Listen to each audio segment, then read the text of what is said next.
Good morning. Algebra में आज हम लोग नया सेक्शन शुरू करते हैं। तो कोई आपके पास ग्रुप है तो उसका एक सबसेट लीजिए। जी मेरे पास, अभी हम समझ लेते हैं पहले। जी मेरे पास कोई ग्रुप है और उसके पास एक बाइनरी ऑपरेशन है ग्रुप में। अब आप एक एच लीजिए जो जी का सबसेट हो, ठीक है। अगर इसी ऑपरेशन में ऑपरेशन बदलिए मत, एच भी अपने आप में ग्रुप की प्रॉपर्टीज को सेटिस्फाई करता है, तो जो एच होगा वो जी का क्या कहलाएगा? सब ग्रुप। सबसेट भी है और अपने आप में ग्रुप भी है। तो ध्यान रखने वाली चीज़ें दो हैं। एक तो ये सबसेट होना चाहिए एच जी का, और दूसरा जो बाइनरी ऑपरेशन है वो दोनों में सेम होना चाहिए। आपको ऐसे एग्जाम्पल मिल सकते हैं जहां आपको ऑब्वियस लगता हो कि सबसेट तो ये है ही, लेकिन कभी कभी ध्यान नहीं रखते लोग और ऑपरेशन चेंज रहता है। तो इसको बहुत सावधानी से दोनों कंडीशंस पे देखिएगा, सबसेट और सेम बाइनरी ऑपरेशन। तो अब आप समझ ही रहे होंगे definition. If G is a group and H is a subset of G such that this is also a group, then H is called subgroup of G। हम लोग इसे इस तरह से दिखाते हैं। तो थोड़ा सा सबसेट से थोड़ा अलग सिंबल है। आप देख रहे हैं ये लेस देन जैसा है, और आप सोच रहे होंगे तो सेट थ्योरी है, ये तो सेट है, तो ऑर्डर रिलेशन जैसा सिंबल बन रहा है। तो ये किसके लिए यूज होगा? सब ग्रुप के लिए, ये सबसेट के लिए। आप यहाँ इक्वलिटी भी ले सकते थे, आप ऐसा लेते हैं। बाद में एक ऐसा ही सिंबल और आएगा, ऐसा यूज करेंगे नॉर्मल सब ग्रुप पर। जब हम जाएंगे तब हम पढ़ेंगे उसे। देखिए, अगर आइडेंटिटी तो कॉमन होती है दोनों में। जो आइडेंटिटी जी में है आप जानते हो वो यूनिक है, वही ऑपरेशन में एच बी जो है आपके पास सबसेट है। ये सपोज जी है, ठीक है, और इसमें से कुछ एलिमेंट उठा के यहाँ रखे गए, ये एच है, और आप कहते हैं कि एच जी का सब ग्रुप है, तो यहाँ से कुछ एलिमेंट यहाँ उठाए गए, ठीक। जब आइडेंटिटी तो दोनों में थी वो यहाँ भी रहेगी, ये तो आप समझ ही रहे हैं। कुछ एलिमेंट्स और माने जाएंगे जो यहाँ से उठा के लाए होंगे आप। क्लियर है इतना? तो कई बार बच्चे सवाल पूछते हैं कि सर जब यहाँ से एलिमेंट यहाँ ले आएंगे, जी से एलिमेंट एच में ले आएंगे, तो क्या वो एलिमेंट दोबारा जी में कंसिडर किए जाएंगे? जब वो एलिमेंट्स को आप जी से उठा के एच में ले आए, मान लेते हैं जी में 50 एलिमेंट्स हैं और आपने उनमें से 10 एलिमेंट उठा के एच में ले आए आप, तो मैं उन्हें ये कहता हूं कि कंप्यूटर की लैंग्वेज में आप कॉपी पेस्ट कर रहे हैं। क्या करते हैं? Copy paste. मतलब वो जी से एच में आ गए का मतलब कट पेस्ट नहीं है। कट पेस्ट और कॉपी पेस्ट आप लोग समझते होंगे। कट में आप जी में से काट देंगे, फिर उन्हें वहां नहीं रखेंगे। अब वहां नहीं होगा तो ये सबसेट कैसे होगा? तो फिर इसका मतलब वो एलिमेंट कॉपी होंगे यहाँ से और यहाँ पेस्ट होंगे, मतलब वो एलिमेंट यहाँ जी में भी होंगे और एच में भी होंगे, तभी तो एच जी का सबसेट होगा। मेरे ख्याल से ये डाउट कभी कभी किसी के दिमाग में आता है, मैंने पढ़ाने के दौरान महसूस किया है, तो आप समझ ही रहे होंगे, ठीक है। और ऐसा भी हो सकता है कि एच में केवल आइडेंटिटी आ जाए, केवल आइडेंटिटी भी तो ग्रुप बना लेगी। तो अगर H केवल इतना हो देन H इज ट्रिवियल सब ग्रुप ऑफ G।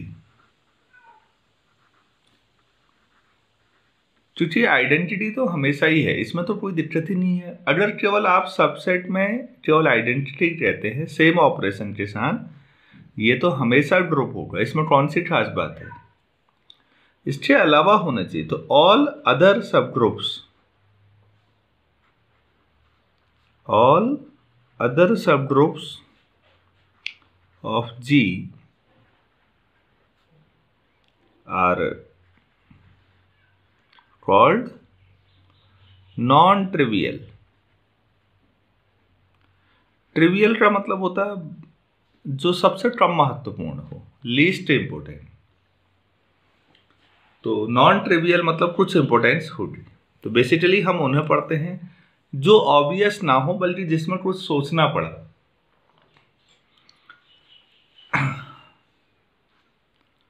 अगर मैं आपसे कहूं कि x plus y minus z 0 है, x plus y plus z भी 0 है, -2x minus y plus 3z equal to 0 है,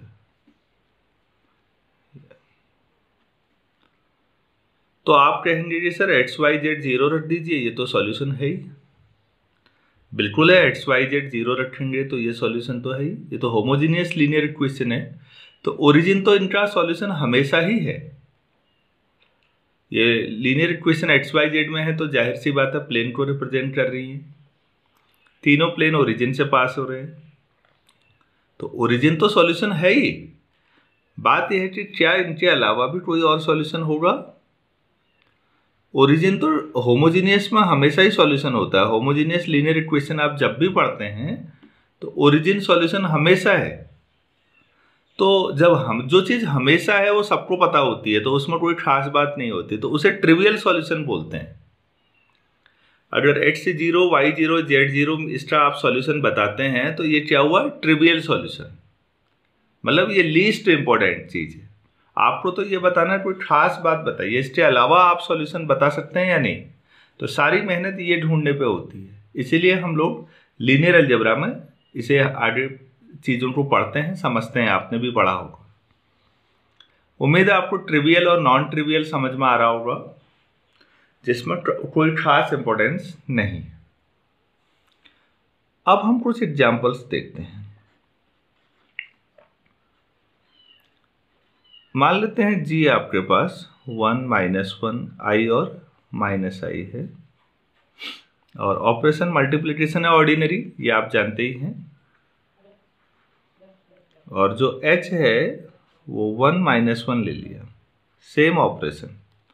तो आप ये बताइए, आप ये खुद चेक कर सकते हैं कि ये सबसेट है और ये अपने आप में ग्रुप है। Then h is a subgroup of G। दूसरा example, G equal to Z plus ले लीजिए, इंटीजर का सेट विद एडिशन, और जो H है पहले चलिए ये ले लेते हैं 2Z। आप ये बताइए 2Z मतलब इवन इंटीजर्स का कलेक्शन, और ये इवन इंटीजर का जो कलेक्शन होगा ये एडिशन में ग्रुप होगा या नहीं। सोचिए, दो इवन इंटीजर का सम इवन ही आएगा, एसोसिएटिविटी कोई इश्यू नहीं है। 0 इवन इंटीजर भी है और आइडेंटिटी भी है। इवन इंटीजर का एडिटिव इनवर्स इवन इंटीजर ही होगा, तो ग्रुप है या नहीं। तो यहां पर आप देखेंगे कि जो H है वो G का सब ग्रुप है। इसे H1 नाम दे देते हैं, ठीक है। H2 कर लेते हैं, ये 3Z अब आप सोचिए 3z मतलब 3 से हर इंटीजर को मल्टीप्लाई कर लीजिए, तो सब 3 के मल्टीपल्स हैं। अब आप जोड़ लीजिए, कोई भी दो इनमें से लेंगे तो किस तरह से लेंगे, दो एलिमेंट 3n1 3n2, तो जब जोड़ेंगे वो भी 3 टाइम्स ही आएगा ना, कुछ integer n1 plus n2 integer होगा। तो आप देखेंगे ये भी ग्रुप है और सबसेट भी है। प्लीज आप ये मल्टीप्लाई कर रहे हैं तो ये मत सोचिए ये बड़ा सेट मिल रहा है आपको, और छोटा मिल रहा होगा।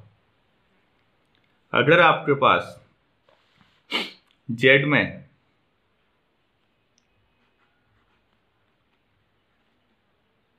Zero plus minus 1 plus minus 2 plus minus 3 ये मिल रहा है, तो 2Z में क्या मिल रहा होगा, 0 plus minus 2 plus minus 4 plus minus 6। आप थोड़ा ध्यान से सोचिएगा कि ये बड़ा सेट मिल रहा है कि छोटा मिल रहा है। Plus minus 6 plus minus 9 4Z 0 plus minus 4 plus minus 8 plus minus 12। क्या आपको ऐसा नहीं लगता, ये आप करते रहिएगा, ये तो प्रैक्टिस है, जितना सीखें तो आपको महसूस होगा कि जो 4Z है ना वो 2Z का सबसेट है और 2Z Z का सबसेट है। इस लाइन को आप समझिएगा। तो ऐसा तो आप और भी बना सकते हैं, ऐसे कई सारे। तो आपको महसूस होगा आप जितने बड़े नंबर से मल्टीप्लाई कर रहे हैं वो उतना छोटा सेट बन रहा है। 4Z और 2Z में देख लीजिए 0 दोनों में है, प्लस माइनस 4 वहाँ है, प्लस माइनस 8 भी वहाँ आ जाएगा, प्लस माइनस 12 भी, लेकिन वहाँ कुछ और भी है, 2Z बड़ा है और 2Z से बड़ा Z है। तो इस तरह से सीरीज आप बढ़ा सकते हैं, 3 में भी बढ़ा सकते हैं आप, 3 के मल्टीपल 4 के। तो आप ये देखेंगे ये सबसेट होते जा रहे हैं ना, और यहाँ पर 2Z Z का सब ग्रुप था, 4Z 2Z का भी होगा, 4Z Z का भी होगा। तो आप एक बड़ी चेन डेवलप कर सकते हैं। और छोटा बनाना हो, इससे छोटा क्या करेंगे अब आप, वेरी गुड 8Z, उससे छोटा, ये तो इन सबका सब ग्रुप होगा। तो आपने एक बड़ी चेन तो 2 में बना दी, ऐसी चेन आप 3 में भी बना सकते हैं। तो आपको एक पूरी जबरदस्त सीरीज मिल जाएगी सब ग्रुप्स की। तो उम्मीद है आपको समझ में आ रहा होगा कि आपको तो यहाँ ढेर सारे सब ग्रुप मिल गए। तो अब आपके लिए एक छोटा और बहुत महत्वपूर्ण प्रश्न है कि MZ, M कोई फिर से इंटीजर है, M क्या है, M इज फिक्स्ड इंटीजर।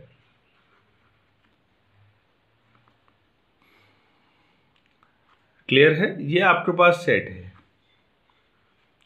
इसे आप H मान लीजिए।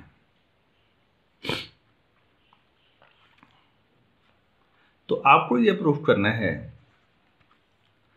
M आप कोई भी ले लीजिए, Z आपको पता है, Z को किसी इंटीजर से मल्टीप्लाई कर लीजिए। मैंने तो आपको 2Z 3Z बताए, आप चाहे तो नेगेटिव इंटीजर से भी कर लीजिए, क्या फर्क पड़ना है। -2 से करोगे तो जो माइनस है वो प्लस और जो प्लस है वो माइनस, बहरहाल रहना वही है। चाहे आप 2Z लिखें चाहे -2Z लिखें, कोई फर्क नहीं पड़ता है, एज अ सेट वो वही रहेगा। ये बात भी समझने लायक है कि भाई 2Z equal to -2 times Z, एक ही बात है, कोई फर्क नहीं पड़ता है। तो जब एक ही बात है तो प्लस ही लिख लो, क्या हर्ज है। तो आपको ये दिखेगा कि अच्छा MZ हमेशा जो है वो Z का एडिटिव सब ग्रुप है। आप इसे टेस्ट कर लीजिए। ये एक बहुत महत्वपूर्ण एग्जाम्पल है, क्योंकि आपको यहाँ ढेर सारे सब ग्रुप मिलते जा रहे हैं, और ज़्यादा चाहिए चेन बढ़ाते जाइए। ये जो चेन हम बना रहे हैं ना ये वाली, आप इसे बढ़ाते जाइए, आपको Z के कितने सारे सब ग्रुप मिलेंगे, ज़्यादा सोचना भी नहीं है। तो अब यहाँ तक आते आते एक चीज़ दिमाग में आती है कि हम क्या कर रहे हैं, एक ग्रुप ले रहे हैं और फिर उसका एक सबसेट बनाते हैं, ठीक है। फिर हम उसकी ग्रुप की सारी प्रॉपर्टी सबसेट में चेक करते हैं या नहीं, ठीक। कौन कौन सी प्रॉपर्टी चेक करते हैं हम सबसेट में? क्लोजर हमेशा देखनी जरूरी है कि भाई आप खाली कोई भी सबसेट उठा के नहीं ले सकते। देखिए ये सब इनफाइनाइट हैं। अगर मैं जेड का कोई ऐसा सबसेट ले लूँ, मान लेते हैं इंटीजर ही लेने हैं, मैंने ये इंटीजर ले लिए, ये भी तो जो एस है वो जेड का सबसेट तो है ना। लेकिन अब आप ही बताइए, अगर मैं ऑपरेशन एडिशन लूँ तो क्या क्लोजर सेटिस्फाई कर पाऊंगा इसमें? 2 + 3 कितना हो जाएगा? 5। तो क्या वो एस में आएगा? क्लोजर सेटिस्फाई हो रही है? नहीं हो रही है, जबकि ये इनफाइनाइट थे, यहां हो रहा था। तो आपको एक बात समझ में आई कि अच्छा क्लोजर सेटिस्फाई करना जरूरी है, ठीक है। अच्छा आपने कहा कि सर ऐसा करते हैं, ऐसा ले लेते हैं 1 2 या 0 1 2 3 4 और एडिशन मॉड्यूलो 5 ले लेते हैं। ले लो भाई, कोई दिक्कत नहीं, ये ग्रुप होता है। लेकिन क्या अब आप अभी एस को जी का सब ग्रुप बोल सकते हैं? जी क्या था? जेड प्लस था। एस ऐसा है, एस जेड का सबसेट है, सब ग्रुप है नहीं। ऑपरेशन अलग अलग है, ध्यान दीजिए। यहाँ ऑपरेशन एडिशन था, यहाँ एडिशन मॉड्यूलो 5 है। मैंने शुरू में कहा था आपको दोनों चीजें चेक करनी है, सबसेट भी होना चाहिए, बाइनरी ऑपरेशन दोनों में सेम होना चाहिए। यहाँ अलग अलग है तो ये लिखना गलत है, ऐसा नहीं हो सकता। उम्मीद है आपको ये एग्जाम्पल समझ में आया होगा। तो अब बात यह है कि भाई सब ग्रुप के लिए आप क्या क्या ऑपरेशन देखेंगे। ध्यान से देखिए, इस बात को हम दोबारा समझते हैं।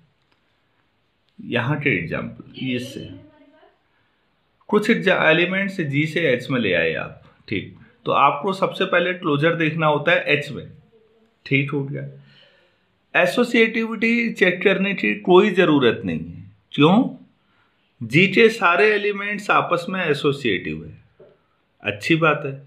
उसी में से कुछ एलिमेंट एच में आ गए, तो आप ही बताइए क्या वो एलिमेंट्स अब एसोसिएटिव नहीं होंगे उस ऑपरेशन में? जी में सारे एलिमेंट्स एसोसिएटिविटी शो करते हैं, तभी तो ग्रुप है। तो वही उन्हीं में से कुछ एलिमेंट एच में ले आए आप, तो वो भी एसोसिएटिविटी शो करेंगे या नहीं करेंगे। तो इसलिए सब ग्रुप दिखाते समय एसोसिएटिविटी पे चिंता करने की जरूरत नहीं है, आप इग्नोर भी करते हैं चलेगा। क्या ये बात समझ में आई? ठीक। क्योंकि एसोसिएटिविटी एलिमेंट्स की प्रॉपर्टी है।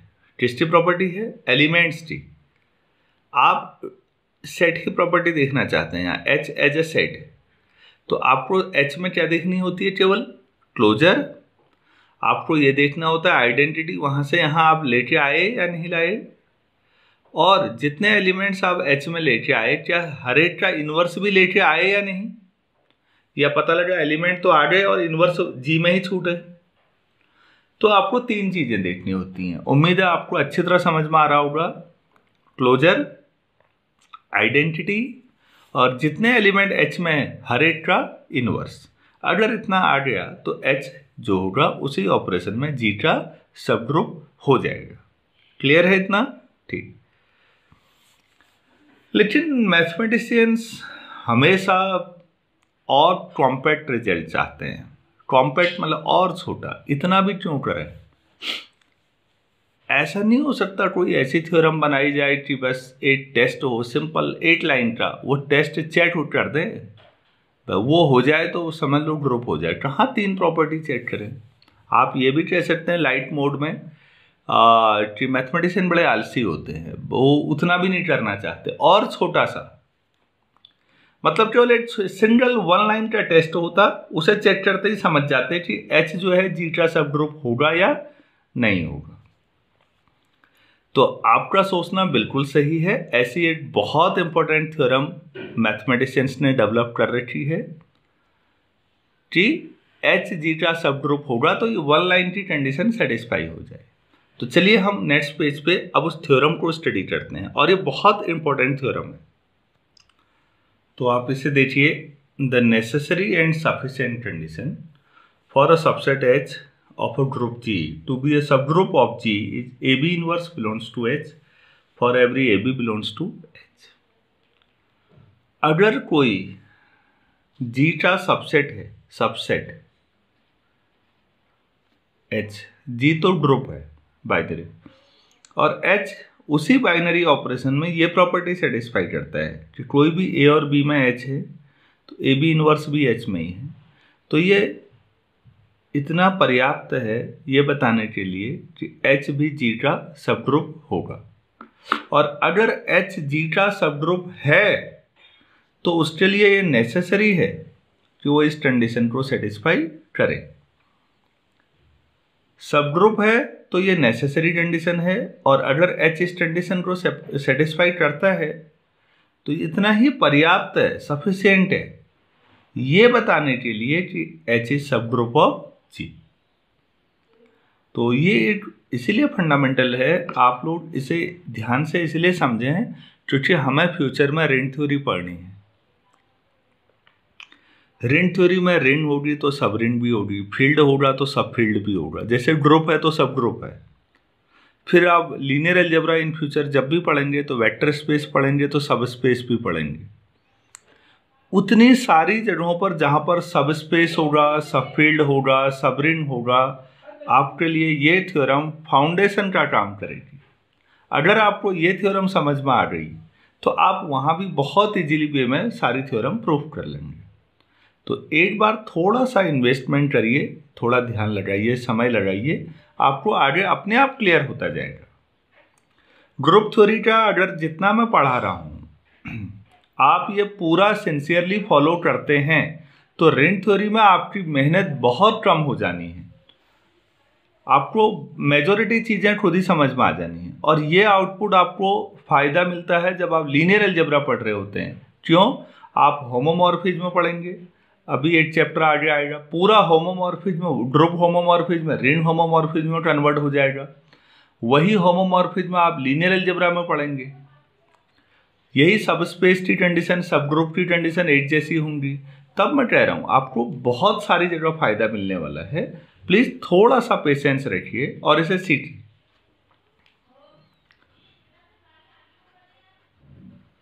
नेसेसरी कंडीशन,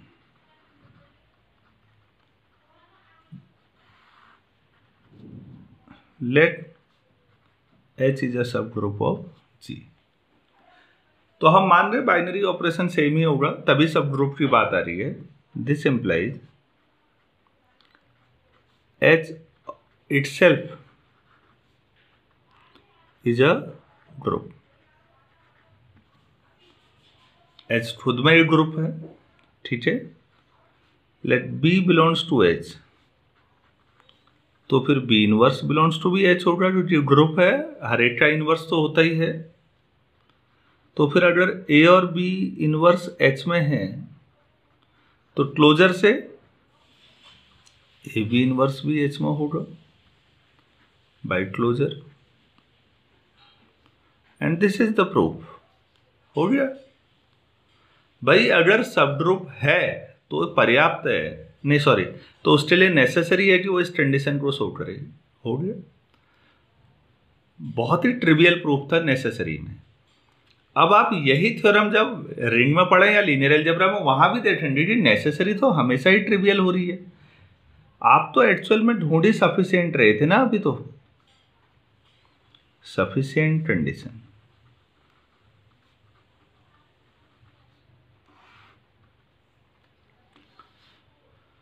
सफिशिएंट में क्या है? Let H be a subset of G with AB inverse belongs to H for every AB belong to H। H जो है G का सबसेट है जो इस कंडीशन को सेटिस्फाई करता है। ठीक हो गया, सबसेट है। और क्लेम क्या है, क्या साबित करेंगे हम? क्लेम ये रहेगा कि H is a subgroup of G, ये प्रूफ करेंगे हम, ठीक है। तो अब प्रूफ तो करेंगे, जो दिया हुआ है उसी का यूज करना है।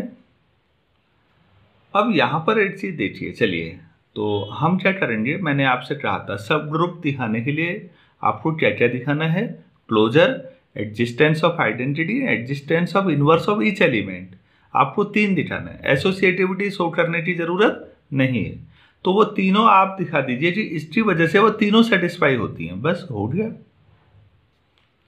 यहां पर ए और बी अगर एच के एलिमेंट है तो ए बी इनवर्स हमेशा एच में है ना, फॉर एवरी। तो ए और बी डिफरेंट होने जरूरी है, ऐसा लिखा है क्या?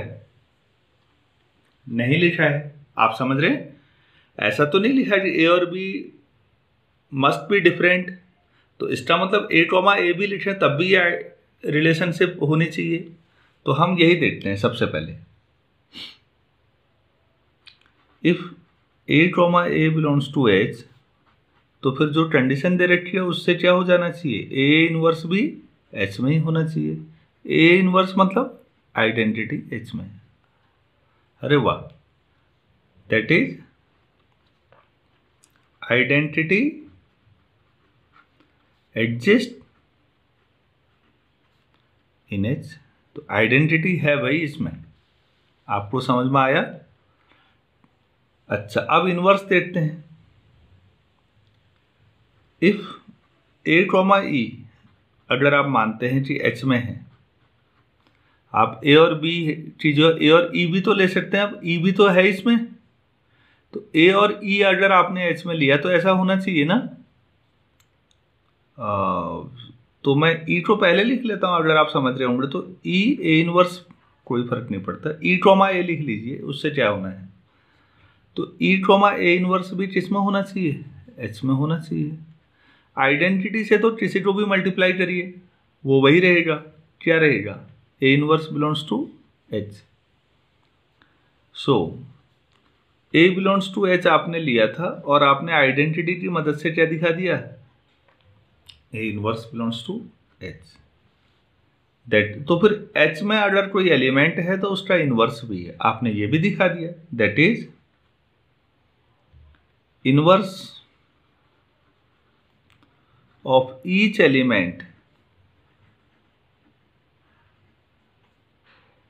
Of H exist in H. H के हर एलिमेंट का इनवर्स भी एच में है, ये पक्का हो गया ना, ठीक हो गया। अब देखिए, अब क्लोजर रह गया, let b belongs to H, तो भाई बी इनवर्स बिलोंग्स टू भी एच होगा, बी इनवर्स भी होगा ना, ठीक है। नाउ ए और बी इनवर्स अगर एच में है, ए और बी लेने की जो ए और बी इनवर्स भी तो ले ही सकते हैं, जो बी इनवर्स भी है उसमें। तो जो प्रॉपर्टी है आपके पास वो ये है कि अगर बी लेते हो तो बी इनवर्स लिख रहे हो यहाँ। अब आप तो बी इनवर्स ही ले रहे हैं यहाँ पर, ये देखिए, तो ये हो जाएगा ए बी इनवर्स का इनवर्स। और आप जानते हैं इनवर्स का इनवर्स वही एलिमेंट दोबारा होता है, तो a b belongs to H. तो आप यहां देखिए, आपने b बिलोंग्स टू एच भी लिखा है, a बिलोंग्स टू एच भी लिखा है और a b belongs to H भी लिखा है। हम इसको कंबाइन कर देते हैं। So a comma b belongs to H implies a b belongs to H. thus closure property is also satisfied in H। तो हो तो क्या, क्लोजर हो गया। एसोसिएटिविटी तो ऑब्वियस है, लेकिन आप चाहें तो मैं लिख सकता हूं, associativity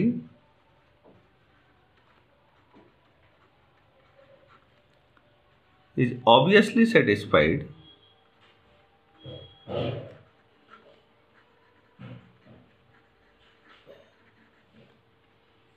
in H, hence H is a subgroup of G। जो H है वो G का सबग्रुप होगा। तो अब आपने देखा कि हमने 3 कंडीशंस को प्रूफ किया, और अगर ये उसके बजाय ये एक ही करनी पड़े तो पर्याप्त हुआ या नहीं। तो थ्योरम की इम्पोर्टेंस समझिए। अब आपका जो काम है वो वन लाइनर हो गया है। अगर आप जी तो ग्रुप है ही, उसका कोई सबसेट लेते हैं जो इस प्रॉपर्टी को सेटिस्फाई करता है, तो उससे ज़्यादा करने की ज़रूरत नहीं है। ये पर्याप्त है ये बताने के लिए कि H विल बी सब ग्रुप ऑफ G, बाकी कुछ नहीं करना है। उम्मीद है आपको ये समझ में आया होगा टेस्ट। कई स्टूडेंट्स कहते हैं कि एक थ्योरम और है किताबों में, 2 स्टेप सब ग्रुप टेस्ट। एक्चुअली जो हमने अभी थ्योरम प्रूफ की है वो 1 स्टेप था, एक ही स्टेप था। ए बी इनवर्स अगर H में है, हर ए बी जो H में है उसके लिए, तो एक ही स्टेप में हो जाता है। कुछ बुक्स में ये थ्योरम लिखी होती है और ये 2 स्टेप में होती है। जब शुरुआती फेज में कई बच्चे ये अलजेब्रा पढ़ते हैं तो उन्हें ये ज़्यादा अपील करती है थ्योरम। आप इसका स्टेटमेंट भी देख लीजिए और कोई फर्क नहीं पड़ता, आप इसे भी बहुत आसानी से प्रूफ किया जा सकता है।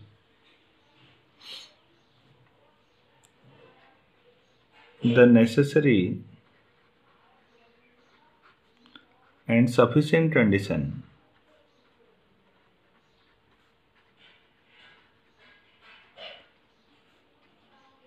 for a subset H of a group G to be a subgroup of G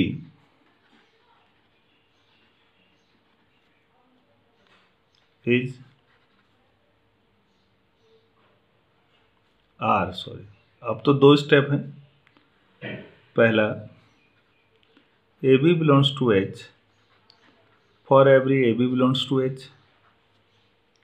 second, a inverse belongs to H for every a belongs to H। मतलब पहला क्लोजर प्रॉपर्टी, दूसरा इनवर्स। अगर H में ये 2 प्रॉपर्टी सेटिस्फाई हैं तो ये पर्याप्त है ये बताने के लिए कि H G का सब ग्रुप होगा, और अगर H G का सब ग्रुप है तो उसके लिए नेसेसरी है कि वो इन 2 कंडीशन को शो करे। आप इसे अपने छोटा सा होमवर्क समझिए, मैं थोड़ा सा हिंट दूंगा, प्रूफ करने में कुछ भी नहीं है। अगर H जो है G का सब ग्रुप है तो H अपने आप में ग्रुप हो गया। ग्रुप है तो क्लोजर और इनवर्स तो उसमें ऑब्वियस है ना, तो नेसेसरी तो बहुत ही ट्रिवियल हो गया, कुछ करना ही नहीं है। अब क्या देखना है, इनवर्स मतलब सफिशिएंट कंडीशन। प्लीज इसे ट्राई जरूर करिएगा। तो सफिशिएंट कंडीशन आप कैसे देखते हैं, देखिए सफिशिएंट में आप क्या क्या करेंगे। अब क्लोजर हो गया, इनवर्स हो गया, केवल आपको आइडेंटिटी देखनी है। क्या देखनी है, आइडेंटिटी। ए है तो ए इनवर्स भी है, और अगर यहाँ पर बी थी जो अभी ए इनवर्स रख दें आप, ए इनवर्स, तो दोनों का ए ऑपरेशन बी, तो ए ऑपरेशन ए इनवर्स क्या हो जाएगा, आइडेंटिटी, बस हो गया।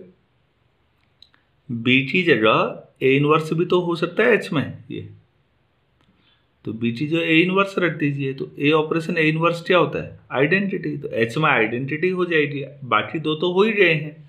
तो आपको समझ में आया होगा कि अरे ये तो बहुत आसान प्रूफ है। तो इसको कई लोग 2 स्टेप सब ग्रुप भी बोलते हैं। तो ये भी एक थ्योरम है। आप कह सकते थे कि आप कि पढ़ाया नहीं पढ़ाया, आपको उम्मीद है समझ में आया होगा, तो प्लीज इसे खुद ट्राई करिए। मैं एक और छोटा सा रिजल्ट आपको इसके बाद फिर लिखाता हूँ। अब आप नेक्स्ट रिजल्ट देखिए, ये काफ़ी इंपॉर्टेंट कंसेप्ट है। H जो है G का नॉन एम्प्टी फाइनाइट सबसेट है। प्लीज फाइनाइट, H फाइनाइट है, G के लिए कुछ नहीं कहा गया है, तो इसलिए मैंने जानबूझ के खुद लिख दिया ब्रैकेट में कि order of G may be infinite. May be G का ऑर्डर कितना है ये कुछ भी नहीं कहा गया है किताब में, मैंने आपको समझाने के लिए लिखा है केवल। लेकिन H फाइनाइट है, तो एक ग्रुप है आपके पास और उसका एक फाइनाइट सबसेट है। अगर वो finite subset closure property satisfy कर दे, बस इतना ही बहुत है, तो वो सब ग्रुप हो जाएगा। ये प्रूफ करना है। आपको समझ में आ रहा है। लेकिन ये फाइनाइट के लिए इसको फाइनाइट सबसेट प्रॉपर्टी भी कह सकते हैं आप, ठीक है ना। एच जो एच लिया जा रहा है वो फाइनाइट है, जी कैसा है ये नहीं मालूम, तो उस पर सोचना भी नहीं है। तो दो केस बनेंगे। केस फर्स्ट, अगर एच में केवल आइडेंटिटी हो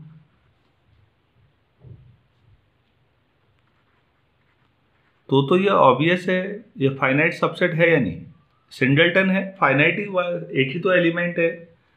देन इसे तो ग्रुप प्रूफ आसानी से किया जा सकता है।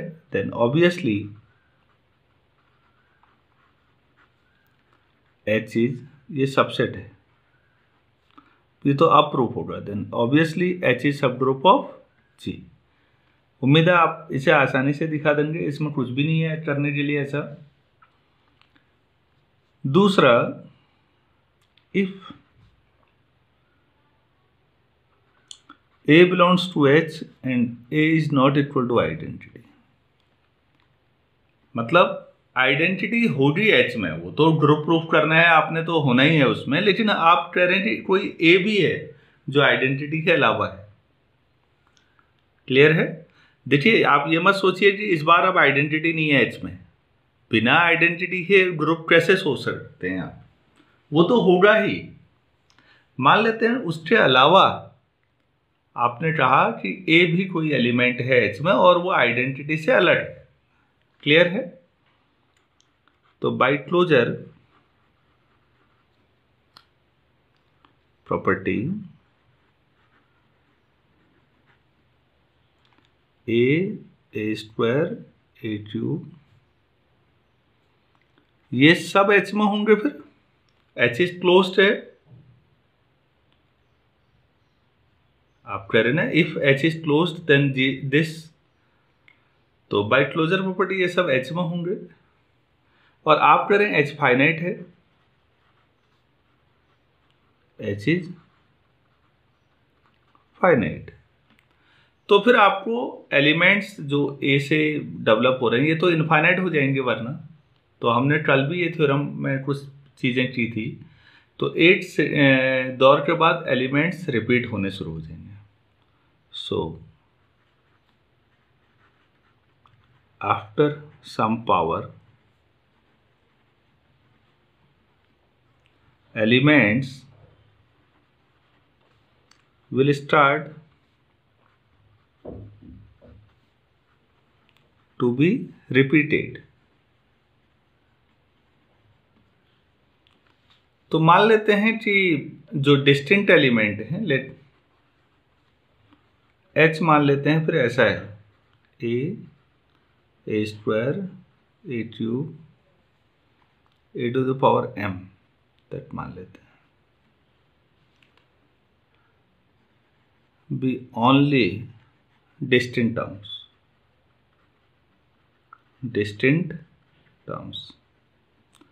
मान लेते हैं डिस्टिंक्ट इतनी ही टर्म्स है। तो आपको ये ग्रुप प्रूफ करना है बस। अब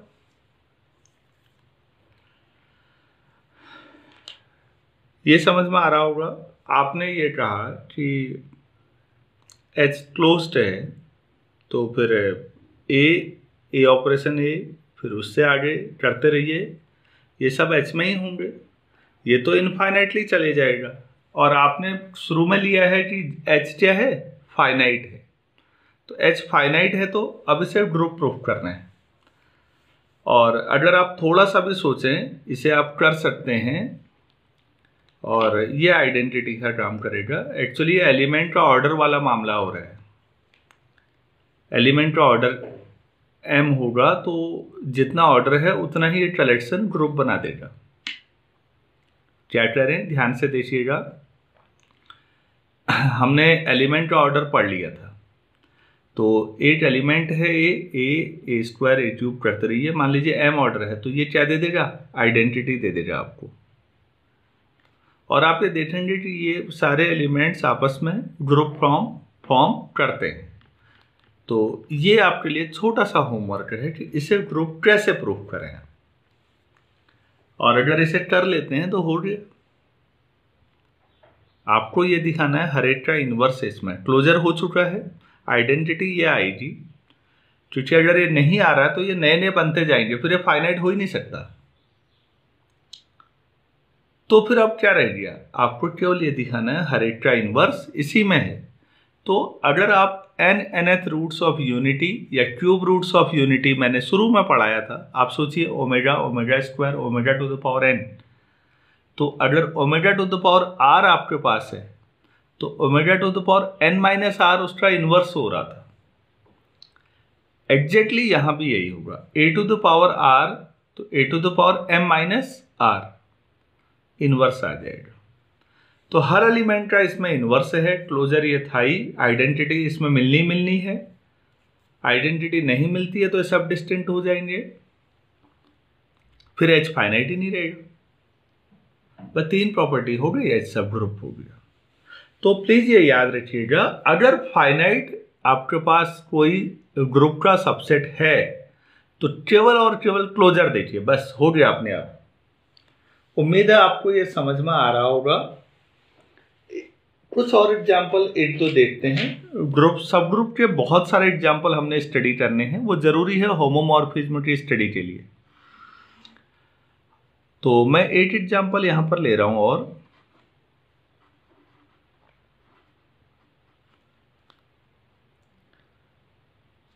मैं G ले लेता हूं नॉन जीरो, R माइनस 0 और मल्टीप्लिकेशन में,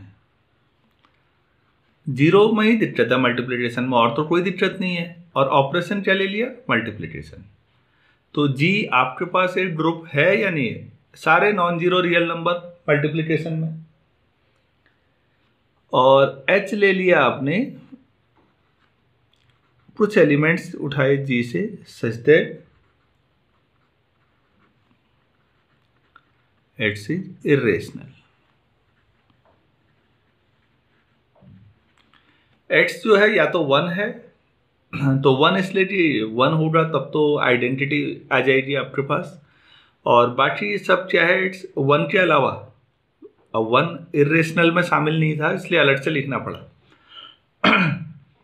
तो जो X है वो या तो 1 है या इर्रेशनल है। तो आप बताइए क्या H जो है G का सब ग्रुप होगा या नहीं, सोचिए। तो आप वीडियो पॉज करके देख सकते हैं, मैं आपको बता रहा हूँ। √2 H में होगा या नहीं, इर्रेशनल है। ऑपरेशन मल्टीप्लिकेशन है तो √2 इंटू √2 2, क्या 2H में होगा। वो बता रहे हैं कि 1 के अलावा कोई भी रेशनल नहीं है, बाकी सब क्या है, इर्रेशनल है इसमें। तो आपने देखा अरे इसमें तो क्लोजर सेटिस्फाई नहीं हो पाई, तो ये आपके पास सब ग्रुप नहीं हो पाया। समझ में आया होगा।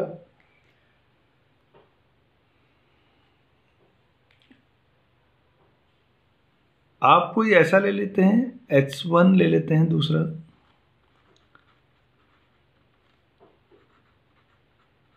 ऐसा ले लीजिए।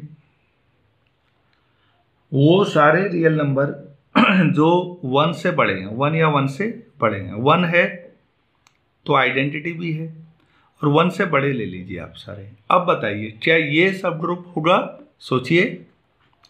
आप 1 से बड़ा कुछ ले लेते हैं, 2 ले लेते हैं, सपोज ये 2H1 में है, तो इसका मल्टीप्लिकेटिव इनवर्स ऑपरेशन मल्टीप्लाई है तो कितना आएगा 1/2।